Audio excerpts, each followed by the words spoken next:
재판에서 그 이재용이 했다는 말 재밌는 얘기 하나 있었잖아요. 아버지 살아계실 때. 네. 아니, 그러니까 의도하지 않게 튀어나온 말이에요. 맞아. 근데 아버지가 살아계실 때라는 말을 해버렸어요. 그런데 하고 나서 다급하게 회장님이 건재하실 때부터라고 정정을 했고 몇몇 방청객이 큰 소리로 웃음을 터뜨렸다. 그리고 묘하게도 한겨레가 그렇죠. 이건희 건재하다고 단독 기사를 냅니다. 예, 그것도 뭐야? 그것도 삼성 관계 핵심 관계자의 말에 의하면. 보지도 않고. 네. 근데 이 이재용은 법정에서 입을 열면 열수록 마이너스예요. 오늘 조선일보에 의하면 오늘 법정에서 이런 이야기를 했다고 합니다. 여자분한테 싫은 소리를 들은 것은 그때가 처음이라 제가 당황했던 것 같다.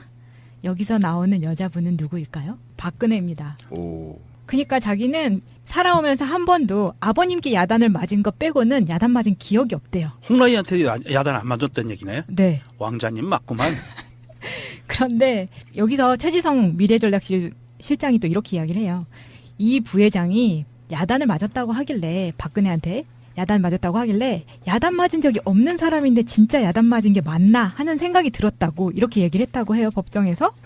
그러니까 그때 이 면담이 어떤 내용이었냐면 박근혜가 이재용한테 하나보다 승마 지원이 못하다라고 얘기를 해서 자존심이 많이 상했다고 해요. 그렇게 얘기하면서 이재용이 하나보다 잘하는 게 어려울 것 같지 않았다라고 이야기를 해서 또 한 번 방청석에서 웃음이 터져 나왔다고 합니다. 그러니까 의도치 않게 뭔가 하나도 디스를 하면서 아니 그럼 또 자백한 거네 그거? 박근혜한테 압박받는 거 자백한 거 아니에요? 우리가 뭐 지원을 하면 하나보다 우리가 못하겠어? 이런 얘기까지 한 거죠. 이건 야단 맞으면서. 이거는 이건희가 불행한 거라고 봐요.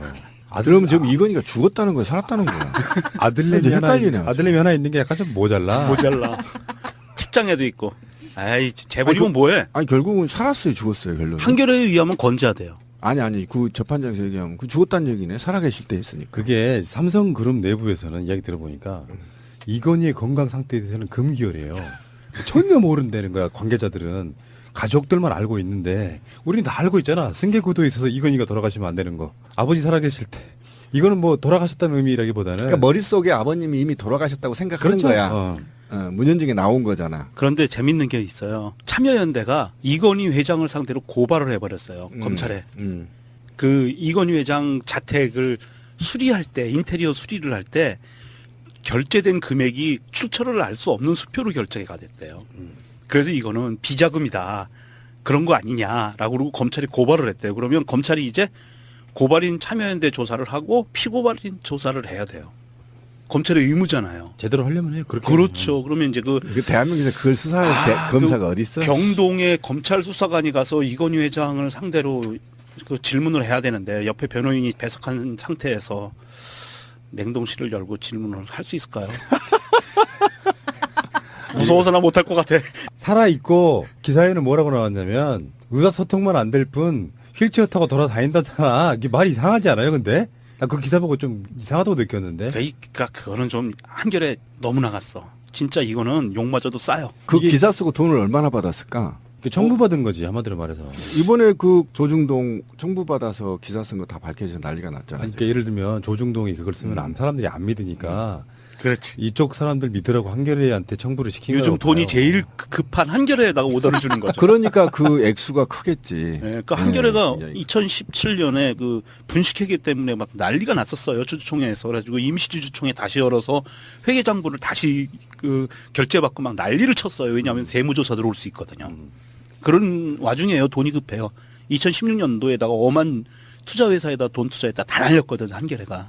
돈이 많이 필요해요. 지금 이재용도 이혼하지 않았어요? 네, 이혼했죠. 아, 이혼했어요? 솔로로 살고 있어요, 오래전에. 원래 전처가 대상그룹에 지금 전무로 있고요. 그래요? 그분이 또 이정재와 사귀고 있잖아요.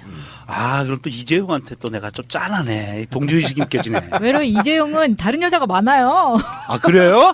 제가 그럼 알기로는- 동지의식 안 느껴. 난 없어. 제가 알기로 일본 가서 재밌게 놀고 있다는 얘기를 많이 들어요. 같은 이혼남 입장에서 참 짠하다. 그러니까 아까 제가 이건희가 불쌍하다고 하는 게 사실 이건희는 내가 보기에 이병철 회장보다 뛰어난 사람이었어요. 어떻게 보면 이건희가 보통 잘못 키워진 자식 같으면 다 말아먹을 수도 있었어.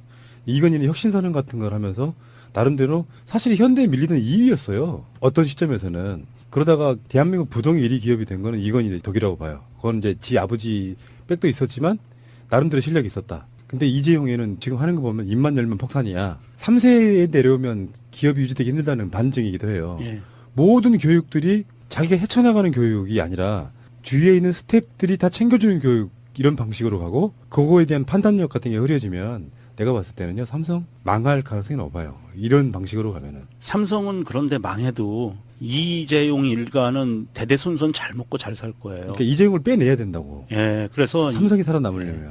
지금 삼성과의 그 재산의 흐름을 보면 이병철이부터 시작해서 이병철, 이건희 이렇게 내려오면서 공익재단을 통해서 돈을 출자를 하고 그거를 이용해서 주주권을 갖고 지배주주권을 갖고 삼성그룹을 지배한 거거든요. 핵심은. 그런데 이번에도 이건희와 이건희 다음 이재용의 사이에 이게 또 있어요. 공익재단을 통해서. 공익재단을 통한 거는 주주 보유 한도라든지 이런 게 주식 보유 한도라든지 이런 게 굉장히 루즈하게 바꿔놨어요. 이명박이. 그래서 이명박이 사실은 이 삼성그룹의 이 경영권 전반에 대해서 이씨 가문이 확실하게 잡을 수 있게 완전히 도와준 거거든요. 또는 공범 관계라고 할 수 있는데 2010년도에 마지막으로 그 법원이 상속 및 그 증여세가 개정이 돼요.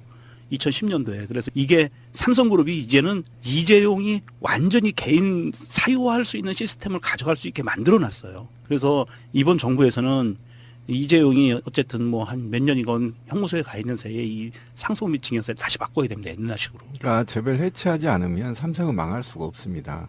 그러니까 우리가 하루에 먹고 쓰고 이동하는 데서 삼성을 거쳐가지 않을 수가 없어요.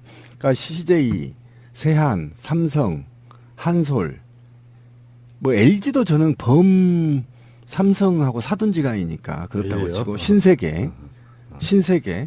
그다음에 경남 같은 경우는 거의 대부분의 경남에 있는 대주주들이 삼성가 영향이 있는 거거든요. 보건그룹까지. 예. 이런 전반적으로 보면 또 삼성 건설이나 이런 것도 다 그룹 산하니까. 그러니까 비껴갈 수가 없더라고. 제가 한번 보니까. 그러니까 걸어갈 때도 삼성을 지나가야 되고 뭔가 살 때도 삼성과 연관이 되고 뭐 이게 이런 전 세계 이런 기업이 있나요? 그래서 저는 문어발식 기업에 이걸 차단하지 않으면 거의 불가능하다. 차단하려면 저는 대기업 해체해야 된다. 저는 이렇게 보는데 삼성은 옛말에 그런 거 하잖아요. 부자가 3대 가기 어렵다가 곰피디가 얘기한 게 그건데 내가 볼 때 삼성이 이대로 두면요. 인류가 망할 때까지 가요.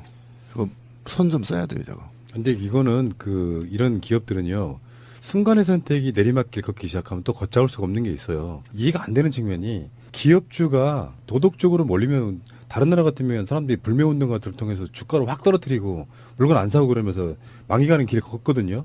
삼성은 그게 건재하다는 게 일단 국민성에 의해서는 지켜질지 모르겠지만 결론적으로 헛발질들을 여러 번 하다 보면 이미지 타격 심하게 먹고 글로벌 시장에서 일단 배척당하고 그 방식을 거치면서 망하는 거죠. 하루아침에 망하지는 않는다 이렇게 보는데. 그러니까 삼성이 망하면 국민소득이 5만 불 치고 올라가고 그다음에 중소기업이 한 500개 생기고 일자리가 한 600만 개 생긴다. 이거를 인식하지 않는 이상은 절대 안 망한다. 그리고 이건희 일가가 꼭 필요한 것 같지도 않아요, 삼성에. 왜냐하면 오늘 그 밝혀진 법정에서도 이재용은 미래전략실에서 매주 열리는 계열사 사장단 회의에 한 번도 참석한 적이 없고 무슨 내용이 논의되는지도 모른다. 이런 회장 왜 그게 이제 필요해요? 흔히 말하면 거짓말인 거죠. 흔히 말하는 바보론. 바보론. 그 바보론이 조윤선한테도 지금 통하고 있잖아요. 그러니까 장관인데 자기 아래에 있는 사람들이 뭘 했는지 전혀 모르는 바보야. 근데 그게 왜 그러냐면 그 홍판사가 그 모른다에 대해서 죄를 묻지 않았어요.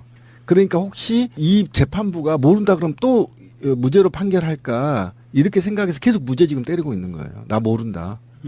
밑에서 알아서 했다. 순진하게 넘어갈 뻔했네. 아마 넘어갈 거예요, 우리 판사가. 저는 이 재판부가, 그러니까 사법부가 이 재판을 통해서 문재인 대통령 길들이기에 들어갔다. 저는 이렇게 보거든요. 조윤선 블랙리스트 관련해서 무죄가 나왔잖아요. 네. 이거는 용서할 수 없는 범죄거든요. 왜 그러냐면 우리의 법률은 전부 헌법에 준해서 만들어진 거거든요. 헌법을 뛰어넘을 수가 없어요. 근데 그 모티브가 되는 헌법을 무시하고 블랙리스트는 헌법에 나와 있어요. 하지 그렇죠. 마라. 네.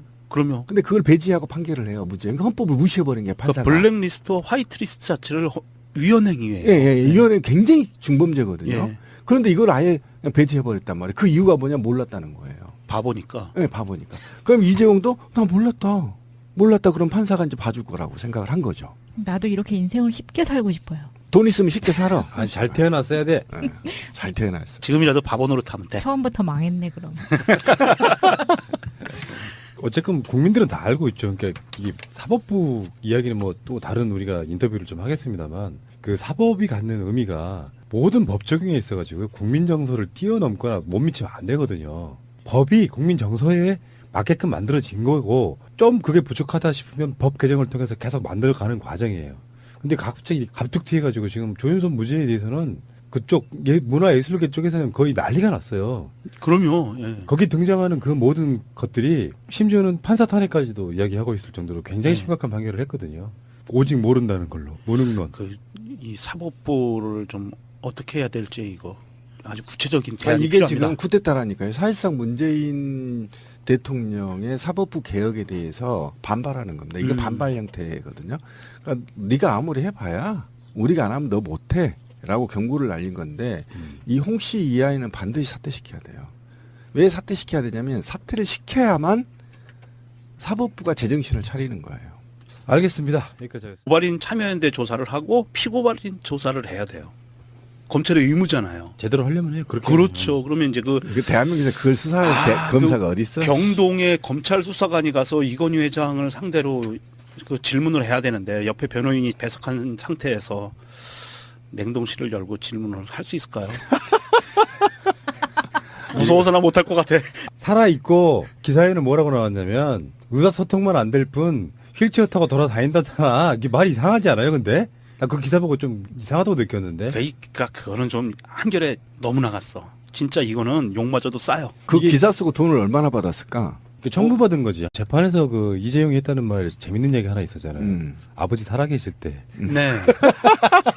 아니 그러니까 의도하지 않게 튀어나온 말이에요. 맞아. 근데 아버지가 살아계실 때라는 말을 해버렸어요. 그런데 하고 나서 다급하게 회장님이 건재하실 때부터라고 정정을 했고 몇몇 방청객이 큰 소리로 웃음을 터뜨렸다. 그리고 묘하게도 한겨레가 그렇죠. 이건희 건재하다고 단독 기사를 냅니다. 예, 그것도 뭐야? 그것도 삼성 관계 핵심 관계자의 말에 의하면. 보지도 않고. 예. 근데 이 이재용은 법정에서 입을 열면 열수록 마이너스예요. 오늘 조선일보에 의하면 오늘 법정에서 이런 이야기를 했다고 합니다. 여자분한테 싫은 소리를 들은 것은 그때가 처음이라 제가 당황했던 것 같다.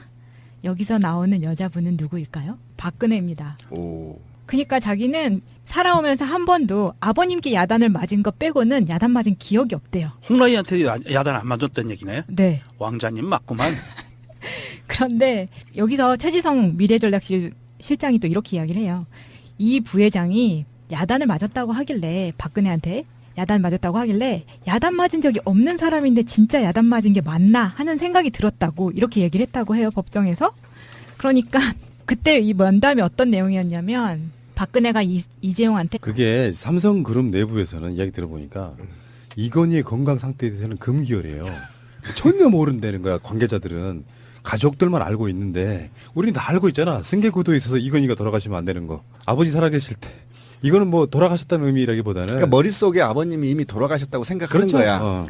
문현중에 나온 거잖아. 그런데 재밌는 게 있어요. 참여연대가 이건희 회장을 상대로 고발을 해버렸어요. 검찰에. 그 이건희 회장 자택을 수리할 때 인테리어 수리를 할 때 결제된 금액이 출처를 알 수 없는 수표로 결제가 됐대요. 그래서 이거는 비자금이다.